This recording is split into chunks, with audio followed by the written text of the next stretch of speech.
Hey, Vineyard. Happy Wednesday. I know you're used to seeing a different face on these weekly videos, but if we haven't met, my name is Jenna. I am one of the pastors at the Vineyard. I also am Adam's wife, who's typically on these, but today I get to take over. I just wanted to take a moment and connect for us kind of where we were last weekend and where we're headed this next weekend. On Sunday, we spent some time in Psalm 51, where Harlan preached through just beautifully how Christ treats our sin and our brokenness and our triggers and our addictions and how we move forward. And my cat's deciding to be vocal, so that's fun. His name is Bob. Anyway, this Sunday, we're moving into Adam speaking about generosity. And so I just wanted to share a little bit about what God is doing in me, kind of in this, part of the story that is our church and my life, as I'm a part of it, just as you are. And so on Sunday, God just highlighted to me this kind of ongoing journey that he and I are on of my submission to his schedule and his plans. I tend to live in this place of, I can't do more, Lord. I'm too busy. I'm too overwhelmed. And then when God invites me to look at really what I'm doing, there's a lot of room for improvement as far as self-discipline and paying attention to my own health and my own abilities to do what God's asking me to do. I tend to want to pull back and stay in comfort and find my peace. And so, during the sermon and during ministry time on Sunday, that's kind of what God was nudging me toward, to the extent that then I asked for some prayer for it yesterday. And then this morning I get up and am kind of doing my disciplined morning routine, which, some mornings I fail at.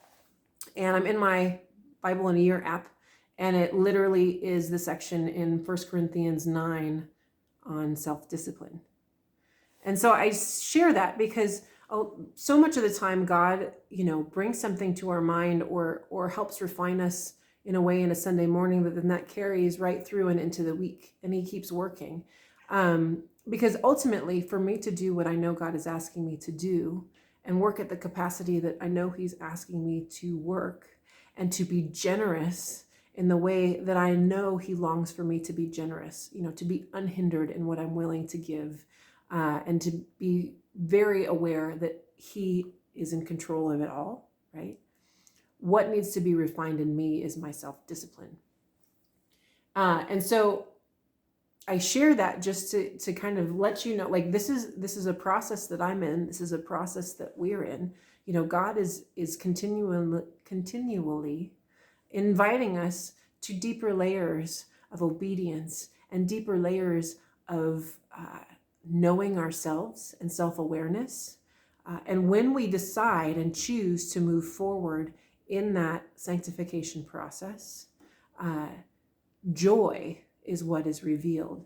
And if we are really missional people, which we say we are, and I truly believe, church, that we are missional people, if we express joy, if joy is what pours from us in our day-to-day lives, even when we are experiencing difficult things, it can't be ignored. And so that's my prayer for us as we look at our brokenness, as we look at how we fall short, that Jesus would be restoring us and we would be choosing that restoration and deciding to act out of joyful and generous spirit. Let's change the world. Sounds fun, right? So I bless you in this work. We are doing things as a church with the Thanksgiving drive and just the way we're approaching the Christmas season, hoping to give joy, to give blessing, to open ways for people to feel tangible love and encouragement from Jesus. And, we do have these few structured things that we're doing, but I would encourage you, as the holiday season progresses, listen to those around you and ask God how you might be able to join in with them, or how you might be protecting yourself so maybe you don't have to be vulnerable. Maybe you don't have to give in a way that feels uncomfortable or like too much. And just let the Lord start to work that out in you. I promise he will, because he loves to, and he loves you. I think that's what I have this weekend. Be ready for generosity. That is the topic of Coffee in Christ as well at 8:15 Sunday.